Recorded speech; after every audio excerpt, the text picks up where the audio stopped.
At one time in all of our lives, whether it be joking around with friends or something, we all mimed being a conductor. And Maestro took that idea and ran with it and turned it into a VR game. It's brave enough to mix VR and Mozart into the genre's newest music rhythm game, which admittedly is an already crowded stage. Like many of you watching this, I certainly appreciate classical music, but I am by no means an orchestra fan.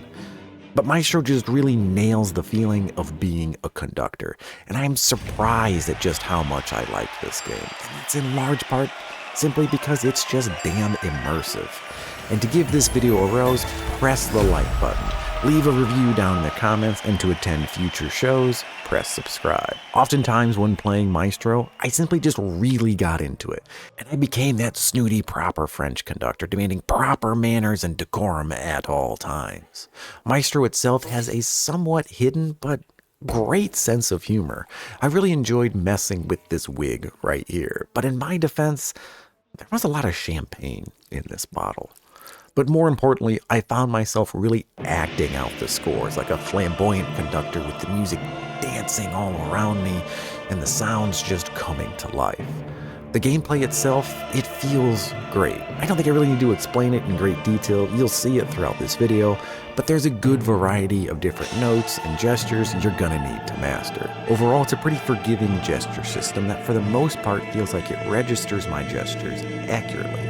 There were a few times that I think the game missed, but those were few and far between. Overall, it feels great to play. You're always focusing on one area, but keeping an eye and your conscience out on another. It's frantic multitasking, and those who can divide their attention the best will succeed the most. I didn't find this game particularly difficult, but at the same time, that really didn't detract from my enjoyment. And the best moments of Maestro are when you really feel synced up with the music, when your gestures feel like they really do control the orchestra sitting before you. And when you miss those gestures, well, you hear it as well. I think the music selection is pretty great for this type of game. And again, as someone who's not a classical music fan, I recognized a vast majority of the music here, and I think you will too.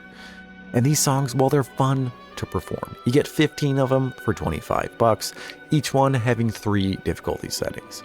Veterans of the genre might think this game is too easy, however, so keep that in mind. And I do think that Maestro is maybe a tad light on content right now.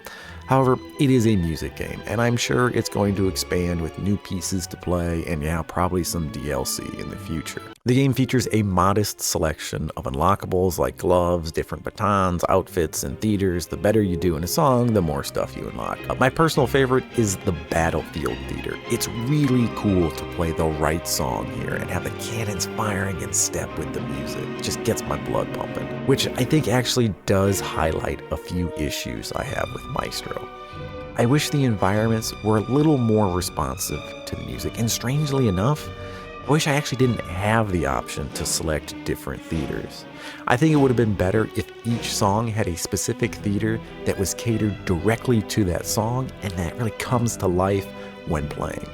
I'm gonna let this clip play out for a minute and you'll see what I mean. The cannons here, they just kind of fire kind of in tune to the music, but it feels a little disconnected.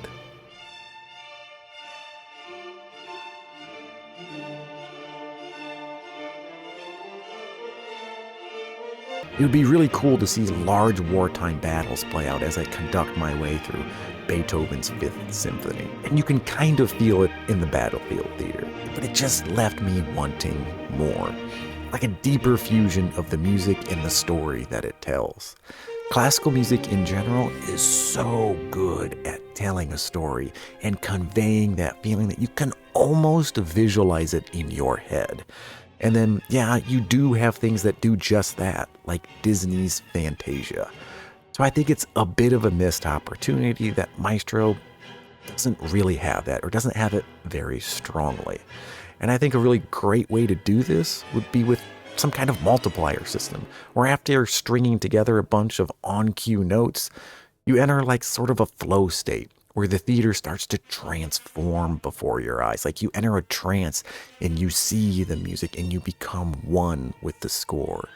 Or I don't know, maybe it's a power-up that you activate. But that's simply just not really a thing in Maestro, and it could have been. I would encourage the devs to take almost, I guess, a more pistol whip-like approach with some future content, to really try and tell the music story visually. And I'm sure it would be just expensive as hell. But if you get some Star Wars music in here with the right visuals, oh man, people would just eat that right up.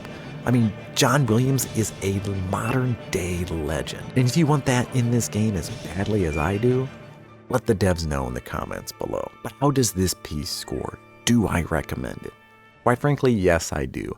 Especially if you're not that great at music games. This one is very approachable and fun. But again, veterans might be a little bit let down by the difficulty. But it is still fun. For the leaderboard chasers out there, I'm not sure if the scoring system is robust enough for a lot of competition at the top. But if you are on the fence, just give it a try. There's a free demo on both Quest and Steam, and I'll link to everything in the video's description. And hey, that's pretty much it. Hopefully this video helped you decide if Maestro is a song worth leading.